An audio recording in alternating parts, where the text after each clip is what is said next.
عورت پہ اوپر یا بیوی کے اوپر گھر کے اوپر خرچ کرنے کی کوئی پابندی نہیں ہے. جیسے ابھی آپ نے کہا نا کہ اب اگر ہم حقوق اور فرائض کی جنگ میں پڑے رہیں گے، جی حقوق اور فرائض کا تعین بنیادی طور پر تو یہ ہوتا ہے کہ معاملات کو سیدھا چلایا جائے، لیکن اگر کوئی آدمی اپنے نظام کو، گھر کے نظام کو، اگر بیوی یا میاں اپنے کچھ حق جو ہے وہ سیکریفائز کر دیتا ہے، جیسے مرد جو ہے اس کو نان نفقہ ہے، لیکن اگر وہ اپنی بیوی کو اگر روز تحفہ دے دیتا ہے یا کچھ دنوں کے بعد تحفہ دیتا ہے، یا شادی کے موقع کوئی ایسے فنکشنز آتے ہیں ان کو اچھے چیزیں لے کر دیتا ہے، تو اس سے بیوی میں زیادہ محبت پیدا ہوگی. یا اس طرح سے اگر خاوند کے حالات کمزور ہیں اور بیوی کے پاس پیسہ ہے جی اور وہ اپنے پیسے کو گو کہ اس کے اوپر فرض نہیں ہے، یہ ذمہ داری کس کی ہے؟ خاوند کی ہے. لیکن اب اگر بیوی جو ہے اپنے خاوند کو ان مشکل حالات میں اپنے جو اس کے اپنے اخراجات ہیں وہ کم کر دیتی ہے، یا اس پہ اپنی جو ذمہ داریاں ان کا بوجھ کم کر دیتی ہے، یا اگر اس کے پاس اپنی ذاتی ملکیت میں کچھ چیزیں ہیں وہ اپنے خاوند کو اپنے بچوں کی پرورش کے اوپر وہ خرچ کر دیتی ہے، تو اس سے بھی محبت پیدا ہوگی. یعنی کہ یہ بات نہیں ہے کہ اگر ایک فریق جو ہے وہ کمزور ہوا ہے، جو دونوں نے ایک دوسرے کو سپورٹ کرنا ہے. بالکل اسلام نے یہ جو حقوق اور فرائض کی ہم بات کرتے ہیں، یہ اس لیے صرف ہوتا ہے کہ وقتی طور پر بیلنس رہے، ایک طبقے کو احساس رہے کہ فلاں بندے نے میرے ساتھ یہ کرنا نہیں تھا لیکن اس نے کیا ہے، تاکہ دوسرا جو طبقہ ہے وہ دوسرا جو پلر ہے یا دوسرا جو فریق ہے وہ وہاں پہ بیٹا شکر گزار رہے. مثلا بیوی کے اوپر کھانا پکانا جائز نہیں ہے، جائز کہہ رہا ہوں، اس کے اوپر فرض نہیں ہے، لیکن اگر بیوی گھر میں کھانا پکانا کرتی ہے، کپڑے دھوتی ہے، کپڑے استری کر دیتی ہے، اور اگر اس کے پاس کچھ پیسے ہیں وہ اپنے گھر کی کفالت کے اوپر خرچ کر دیتی ہے، تو اللہ تبارک تعالیٰ نے اس چیز کو احسان کی نظر سے دیکھا ہے، اور مرد سے کہا کہ چونکہ اب اس نے یہ اپنے اسکوپ سے نکل کے، اپنی ذمہ داریوں سے نکل کے تمہارے ساتھ احسان کا مروت کا معاملہ کیا ہے، تو اے اللہ کے بندے تو اپنی بیوی کا شکر گزار رہا ہے. اس طرح بیوی جو ہے اس نے تو حق مہر لے لیا، یا اس کو کوئی دیگر جو اس کی ذمہ داریاں جو اس نے خاوند نے عائد کی تھیں یا اس نے گفٹ کیا تھا خاوند نے، اس نے لے لیا. لیکن اب اگر وہ اپنے خاوند پہ اسی رقم کو بیٹا خرچ کرتی ہے تو اس سے کیا ہوگا کہ خاوند کے دل میں بھی پیدا ہوگا کہ میری بیوی نے وہ کام کیا جو میرے اوپر میرے ذمہ نہیں تھا. اس نے میرے اگر میں یہ گھر میں کپڑوں کی دھلائی پہ، گھر کے کھانے پکانے پہ اور دیگر معاملات میں کسی ملازموں کا بندوبست کرتا تو میرے تو بہت زیادہ اخراجات ہو جاتے. بالکل. تو اس لیے اسلام نے یہ کہا ہے کہ دونوں فریق جو ہے جو قربانی کرتا ہے دوسرا اس کی قربانی کو ریئلائز کرے. خاوند اگر وقتاً فوقتاً آپ جب اس کے حالات اچھے ہوں اور وہ گفٹ کر رہا ہو تو بیوی اس کو اپنا حق نہ سمجھ لے یا خاوند کا فرض نہ سمجھ لے. وہ اس کے ساتھ محبت کر رہا ہے تو وہ سوچے کہ دیکھیں میرا خاوند کمائی کر رہا ہے، اس کے باوجود بھی اپنے محدود ذرائع میں رہتے ہوئے بھی میرے ساتھ وہ پیار اور محبت اور شفقت کے ساتھ مجھے گفٹ کرتا ہے، میرے ساتھ بہتر برتاؤ کرتا ہے، تو وہ اس کی شکر گزار رہا ہے. اور اس طرح سے ان دونوں میں محبت بڑھے گی، اور محبت بڑھے گی تو بیٹا جو اگلی نسل ہے ان کے اندر وہ پیدا اچھی ہوگی. اب اس طرح میاں بیوی کے آپس میں تعلقات ہیں. اللہ کے نبی نے فرمایا کہ خاوند اگر جب بیوی کو اپنے پاس بلانے کی تقاضا کرے تو وہ انکار مت کرے. لیکن یہ بھی ہے کہ اگر بیوی بیمار ہے یا وہ گھر کے کام کاج میں بہت زیادہ وہ تھکی ہوئی ہے تو اس صورت میں دین نے کہا کہ وہ بھی اس سے تھوڑا سا اس کا خیال کرے اور اس کو تکلیف نہ دے. بالکل.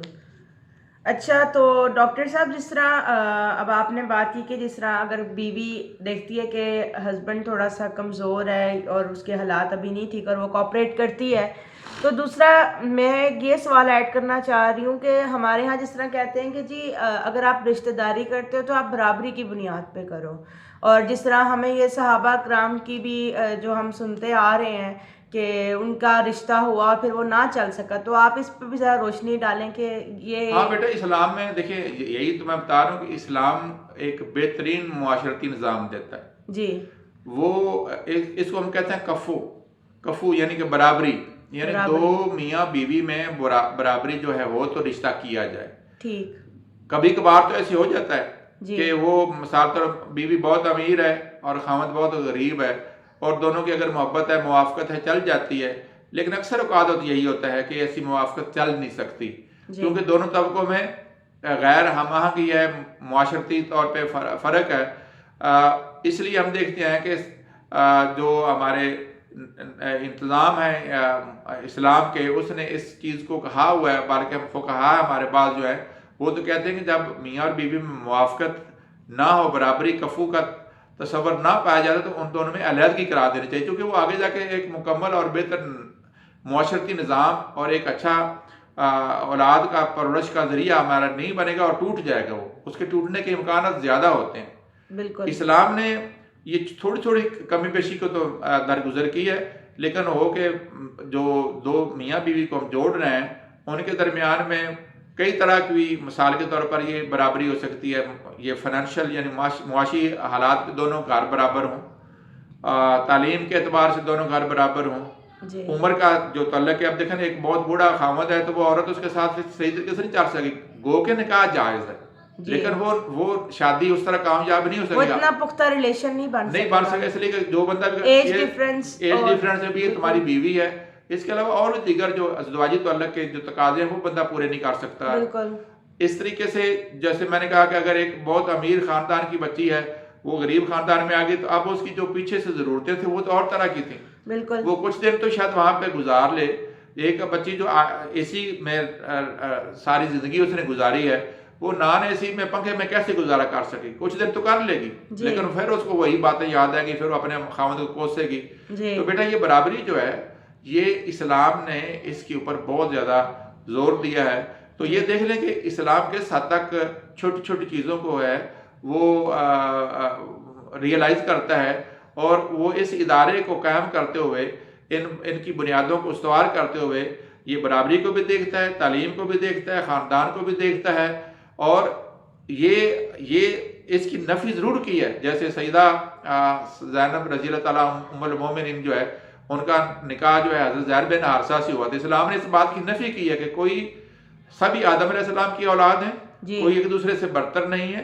لیکن ہم دیکھتے ہیں کہ وہ شادی کچھ عرصے بعد کامیابی کی طرف نہ جا سکی اور آخرکار اس کے ڈائیورس پہ ختم ہوئی، اور نبی علیہ السلام نے پھر حضرت سیدہ زینب رضی اللہ تعالیٰ عنہ سے شادی کی۔ اور یہ دیکھیں کہ آپ اسلام جو ہے وہ کفو کے لیے کہتا ہے کہ بھئی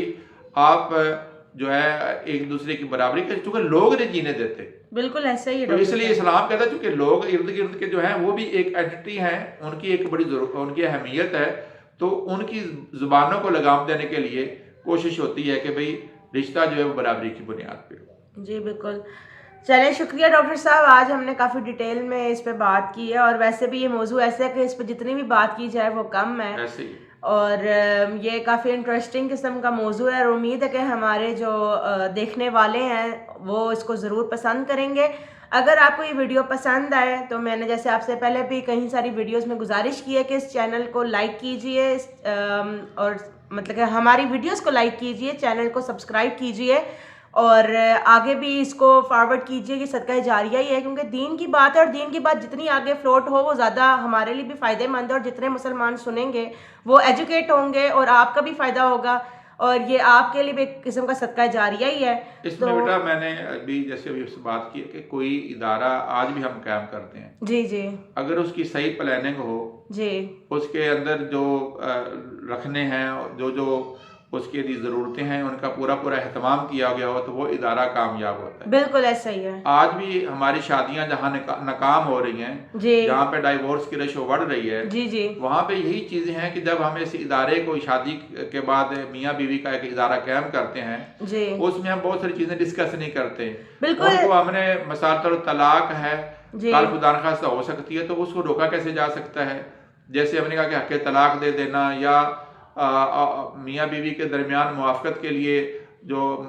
جیب خرچ کا تعین کر دینا، یہ لازمی چیزیں تو نہیں ہیں، لیکن اگر لڑکا کام کرنے والا امیر ہے اور ان کی جہاں بیٹی جو دے رہے ہیں ان کو اندازہ کہ ممکن شاید صحیح طریقے سے نہ چل سکے، تو یہ ساری چیزیں اسلام کہتے ہیں پہلے ڈسکس کرو، اچھی پلاننگ کے ساتھ رشتے کو کرو، اور تمام حقوق اور فرائض کا تعین کر لو، اور پھر اس کام کو چلنے دو، تو یہ ایک اتنا اچھا ادارہ بنتا ہے، اور اتنا اچھا جب ادارہ بنے گا تو اس سے آگے جو پورا معاشرہ بنے گا وہ خوبصورت معاشرے کو۔ بالکل ویسے ہی ڈاکٹر صاحب جس طرح ہم نے پچھلی ویڈیوز میں یہی ڈسکس کیا تھا کہ اسلام نے جن چیزوں سے عورت کو بری کیا ہے کہ وہ اس کی ذمہ داری میں نہیں آتی، وہ مرد کی ذمہ داری میں آتی ہے، کیونکہ اس کا خاندان ہوتا ہے، اس کے والدین ہوتے ہیں، اور انہی باتوں کو لے کے لڑائی ہوتی ہیں, انہی موضوعات کو لے کے گھر میں جھگڑے پڑتے ہیں, لیکن ہم لوگ ان غلطیوں کو سمجھتے نہیں ہیں, نہ ہی ہمیں ایجوکیٹ کوئی کرتا ہے, اور اگر کوئی بات کرے تو اس کو خاموش کرا دیا جاتا ہے, اور یا پھر یہ کہہ دیا جاتا ہے کہ جی اب آج کل اس طرح کی بات کوئی نہیں سنتا, کوئی نہیں سمجھتا, یا ادھوری بات ہے, اسلام میں ایسا کچھ نہیں ہے. تو وہ ہر بندہ اپنے پوائنٹ آف ویو سے, جس نے نہیں سمجھنا وہ نہیں سمجھتے, لیکن ہمیں یہ ایجوکیٹ کرنا چاہیے. اس میں بیٹا میں ایک بات اہم ہے جو کرنے کی ہے. آج چونکہ ہم جنرل بات کر رہے ہیں, اگر ہمارے ویورز کو کسی جگہ پہ کسی بھی جہد کے بارے میں کوئی نبی علیہ السلام کی جو تعلیمات ہیں, احادیث رسول علیہ السلام ہے, ہم نانفقہ کی بات ہو یا دیگر معاملات ہوں, کمیر کی بات ہو, جیب خرچ کی بات ہو, کہ طلاق کی بات ہو, ان کے اوپر احادیث آپ کے سامنے رکھ سکتے ہیں. صرف آپ کو اس میں بتانا مقصود یہ ہے کہ ہم اپنے اس معاشرے کو اگر اچھا رکھنا چاہتے ہیں تو میاں بیوی کا جو انسٹیٹیوٹ ہے اس کو پائیدار بنیادوں پہ قائم کریں. بالکل, اگر یہ پائیدار ہوگا تو ہماری آگے نسلیں بھی اچھی چلیں گی, اور ہمارے گھر کے حالات بھی اچھے رہیں گے, اور دنیا میں کہتے ہیں نا ویسے جنت تو بن نہیں سکتی, لیکن اگر آپ چاہیں تو بن بھی سکتی ہے. یہ آپ کے اپنے اوپر مطلب کہ وہ ڈیپینڈ کرتا ہے کہ آپ خود کس طرح اپنی غلطیوں کو سارے آرگنز پہ کام کریں صحیح طریقے, مطلب کہ سارے آرگنز پہ کام کریں. چلے ویورز, کافی آج ہم نے ڈیٹیل میں یہ بات کی ہے ڈاکٹر صاحب کے ساتھ, اور آپ لوگوں کے نالج میں اضافہ بھی کرنے کی پوری کوشش کی ہے. اور اگر آپ کو اور بھی کوئی سوالات ہوں, کوئی بھی آپ کے ذہن میں ہوں, لڑکیاں عموماً آج کل بڑی ڈپریس ہوتی ہیں, ان کے گھریلو معاملات نہیں اچھے چل رہے ہوتے ہیں, جوائنٹ فیملیز کے ایشوز ہوتے ہیں, وہ بھی انشاءاللہ ہم ڈاکٹر صاحب کے ساتھ ڈسکس کریں گے کہ جوائنٹ فیملی میں کس طرح رہنا چاہیے. اکثر لڑکیاں ویل ایجوکیٹڈ ہوتی ہیں, ان کے بہت سارے مسائل ہوتے ہیں. میں نے کہا جیسے کہ یہ بہت بڑا پلیٹ فارم ہے, اور اس کے ذریعے ہم آپ لوگوں تک رجوع کر رہے ہیں, اور ہم چاہتے ہیں کہ جتنی بھی خواتین ہیں, جو بھی لیڈیز ہیں, جو بھی اپنی دشواریوں سے گزر رہی ہیں, وہ ضرور کومنٹ باکس میں اپنے اظہار کریں, اپنے دل کھول کے بات کر سکتی ہیں, اور ہم آپ کے سوالات کے جواب ضرور دیں گے بذریعہ ویڈیو ہی. ہم انشاءاللہ ڈاکٹر صاحب کے ساتھ ڈسکس کریں گے, آپ کو حوالے بھی دیں گے اگر آپ چاہیں گی. تو چلیں ناظرین و خواتین و حضرات, یہی ہم اختتام کرتے ہیں اپنی ویڈیو کا. اگر آپ کو ویڈیو پسند ہے تو لائک کیجئے گا, چینل کو سبسکرائب کیجئے گا, اور انشاءاللہ جلدی آپ سے نیکسٹ ویڈیو میں ملاقات کرتے ہیں. اللہ حافظ.